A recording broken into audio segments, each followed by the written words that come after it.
every time Justin Trudeau gets into political trouble, he seems to think that it's okay to take pot shots at India.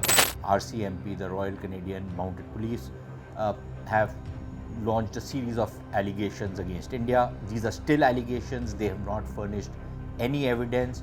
I think when you say America is a friend or any of these Anglo-Saxon countries are friends, then what comes to mind is that old saying that it is dangerous to be America's enemy, but positively fatal to be America's friend. And I think India is learning that. But I think in recent years, they have been actually fanning the Khalistani flames, and just as they did in the 80s. Pannun, the terrorist from the Khalistani terrorist based in the United States, has done. No action has been taken against him. They have made hate speeches, no action has been taken against them. They have attacked Hindu temples, no action has been taken against them. They have threatened Indian diplomats, they painted targets on their back, they have published posters which call for the assassination of Indian diplomats. If supposing somebody in the United States got up and said that no American should fly on one of the American airlines, otherwise their life would be in danger, would this not construe as a clear and present threat to bomb? The Indian approach has been, like an ostrich, let's bury our hand in the sand and hope that this thing will pass over.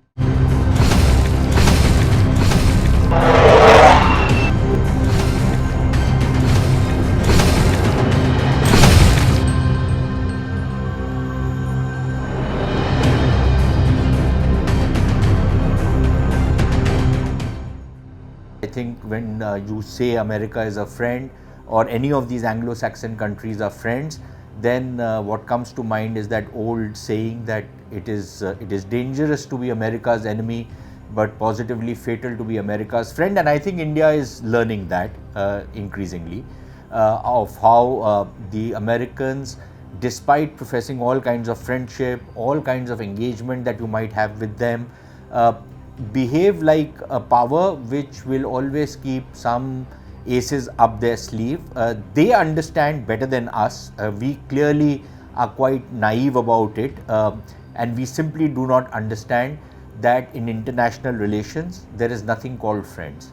It's only interests, and India hasn't exactly been playing according to the wish list of the Americans, especially when it comes to Russia, on a range of other issues.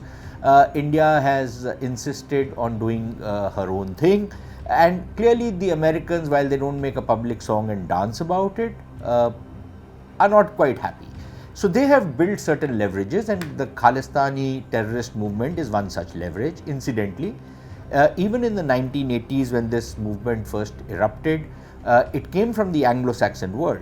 Its origins were in the UK, and then the Americans, the Canadians, the British, they completely turned a blind eye to the kind of actions, the terrorist actions taking place in Punjab. This was also the time of the Afghan war.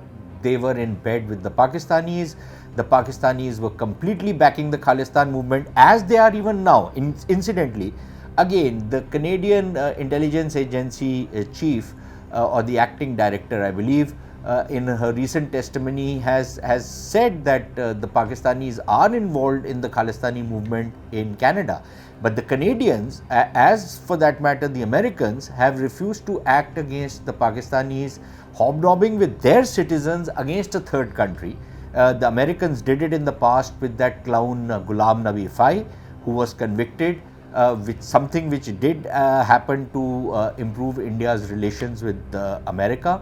But I think in recent years, they have been actually fanning the Khalistani flames, and just as they did in the 80s, despite all the massacres, the bomb blasts, the killings, thousands, tens of thousands of people who were killed by these Khalistani terrorists and brutally murdered, the Americans, who are the standard bearers of human rights, never had anything to say. The Canadians, who love to, act like they are lily white and pure in heart, never bothered about the killings that were taking place in the Punjab. Incidentally, what they did was that all the police officers or the military officers who have protected Indian sovereignty in either Punjab or Kashmir are supposed to give details of where they have served, etc., before they apply for a Canadian visa.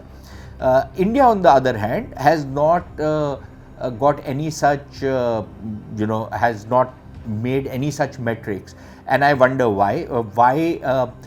India has not taken adequate action against many of the people, including from the Indian diaspora who are settled in Canada, who carry out poisonous propaganda against India. Why severe action has not been taken against them, why all OCI cards issued in Canada to this lot have not been cancelled as yet. I believe a few hundred maybe have been, but what about their families? Why should their families get a free pass? But frankly, I think the Indian attitude has been one of an ostrich.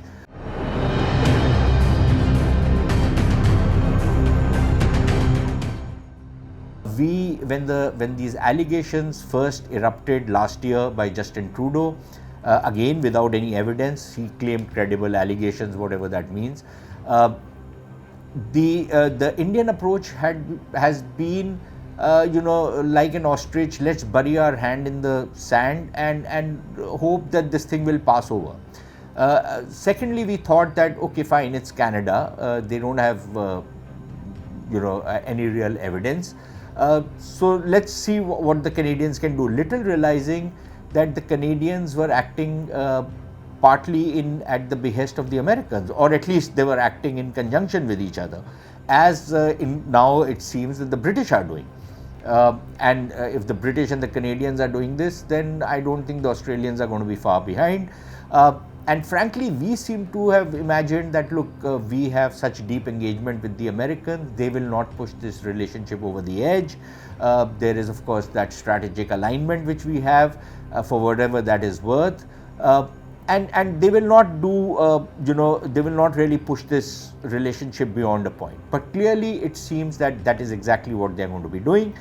Of course, they will all pretend that, this is a Justice Department thing, the Justice Department is entirely independent of the executive branch. All that nonsense will be fed to everybody, which we all know is not true. We also know that the American intelligence, or for that matter, Canadian intelligence, or their investigating agencies, what kind of shoddy jobs they've done, not just internationally. The weapons of mass destruction in Iraq is a prime example.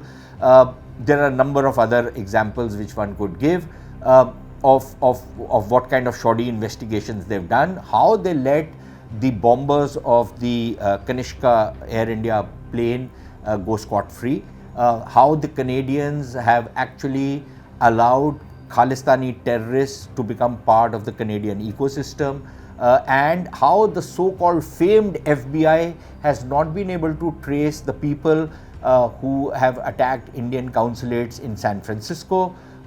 They've not managed to even trace them till now. No action has been taken against them. Justin Trudeau in his testimony says that whenever the Indians have presented any information, intelligence or evidence, the Canadians have acted on it, but he has not given a single instance, and like the Canadian opposition calls him a liar, he has lied, because he has not given a single instance of where action has been taken against these thugs and terrorists. So clearly he is in bed with them. The Americans seem to be also playing footsie with these characters.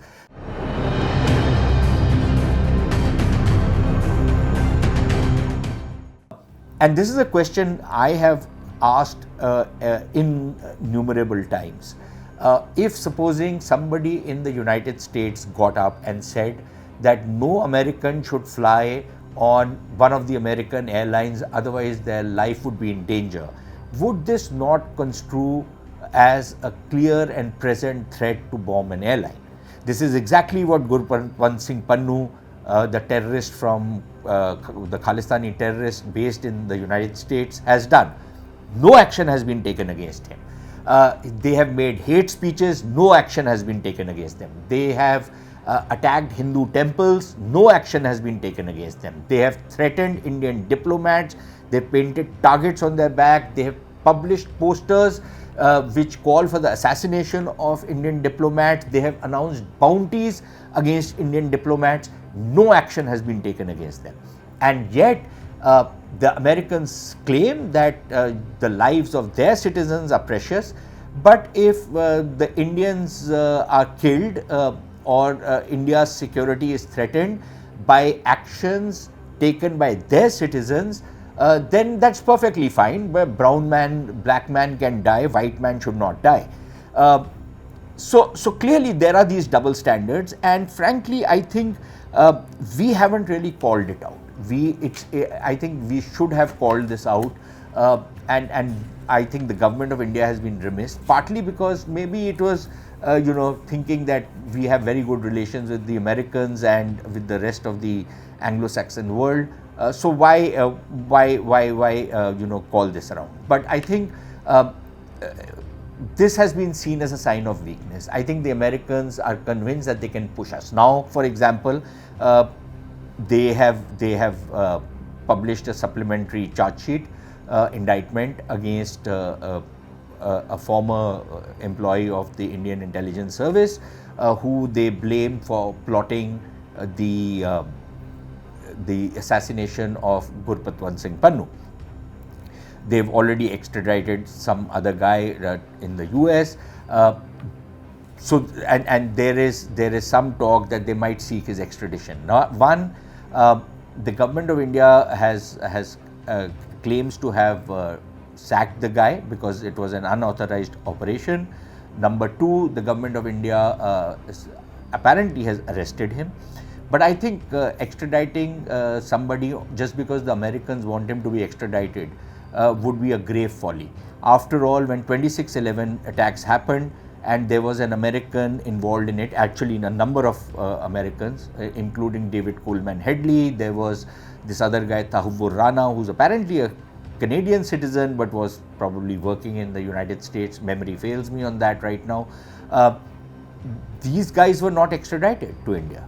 The Americans dug their heels in, so their citizens are perfectly kosher. They will not be extradited, but Indian citizens should be extradited to the United States. I don't think this will wash down any Indian's throat.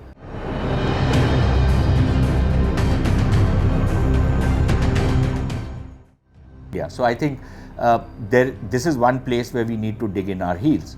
We need to also start digging in our heels on the actions and the blatant interference by some of these countries in India. The government has acted against some of these NGOs that have been operating, but many more NGOs continue to operate in India.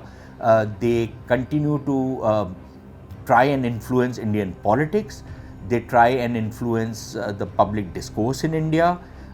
There are serious allegations against some diplomats for instigating violence or for providing escape routes to desperados in Punjab, who then go to Canada and the United States and other places.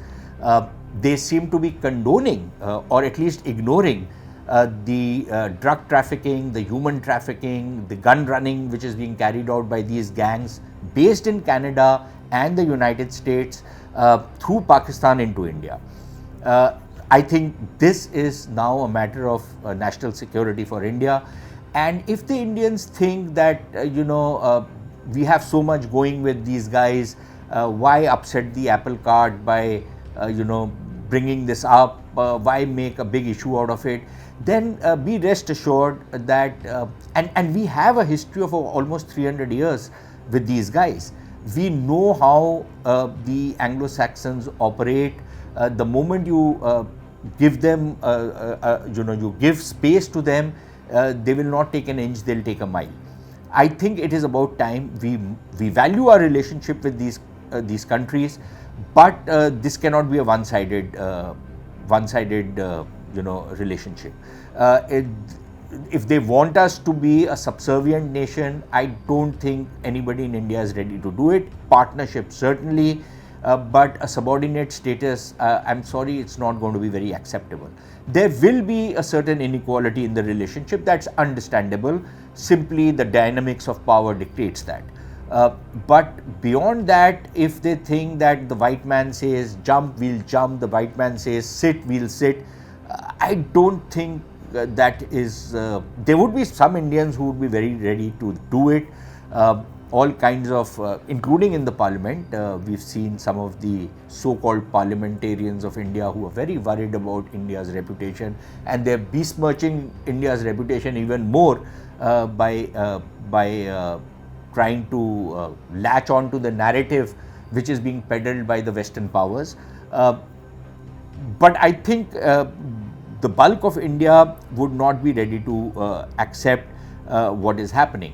The other thing is that, you know, these people have been accusing India of interference in their affairs, especially in Canada.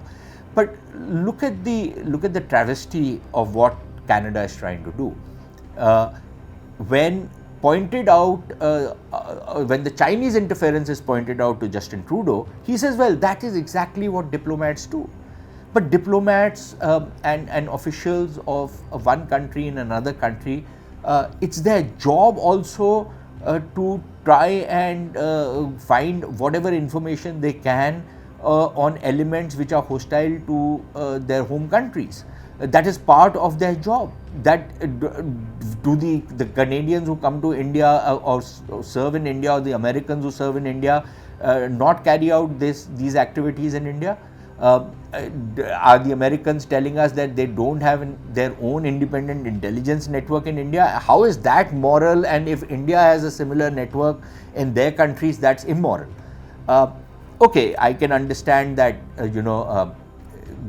perhaps there was an element, assuming for the sake of argument, that there was an Indian involvement in some of these incidents which India is being accused of. Maybe it was bad tradecraft, but India is not the only country which can be accused of bad tradecraft. The Americans have been caught with their pants down innumerable times. The Canadians have been caught with their pants down doing these kind of activities on a number of occasions, as have the French, the Brits, you name the country. These things happen. Either now they can look at it like mature countries, for valuing the partnership which they have with India, or they can put this entire relationship in jeopardy. And I think India should be ready to play the game of chicken with these guys, simply because if India is going to start blinking as soon as they use their rags like the New York Times and the Washington Post to leak information, I don't think it will serve India well.